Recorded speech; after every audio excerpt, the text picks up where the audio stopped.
नमस्कार।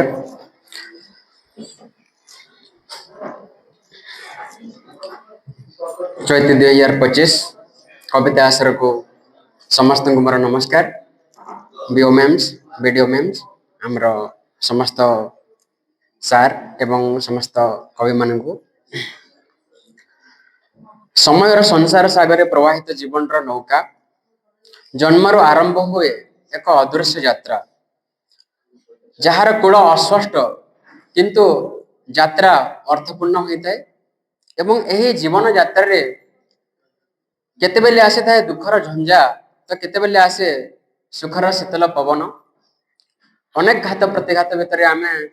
साउंड अनेक अनुभव और अनुभूति को एवं ऋतु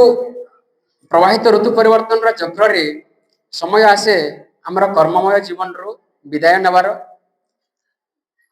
वार्धक्यर दिग्बलय रे आमे आम कर्मर विदाय नौ किंतु आमर कर्मर सार्थकता ही आम मन शांति आनी दिए। तो आज मोर कविता भीतर विश्व ज्वाला शत्रुर भय नाही शत्रुर भय नाही भय हेउची सेहि माननकु जेउ माने हसी हसी आम हृदय घरे बसी देश को भीतर भीतर खाऊछंती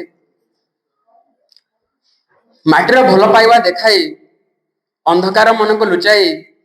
से माने पिंधिछंती नितर मास्क किंतु कामरे चली थाए कुरीतिर कुतंत्र आस्था नामे प्रचार विष भक्ति नामे विभाजन ज्ञान नामे अंधविश्वास माटीर रक्त मनर मरीचिका कालीमा शक्तिर संगे चली विकृत राजनीति जार मूल अच्छी लोभर पिशाच प्रतारणार राक्षस भितर लुचि प्रति षड्यंतर प्रति मार्क्स उद्घाटित हेब जागृतिर आहत उद्घाटित हेब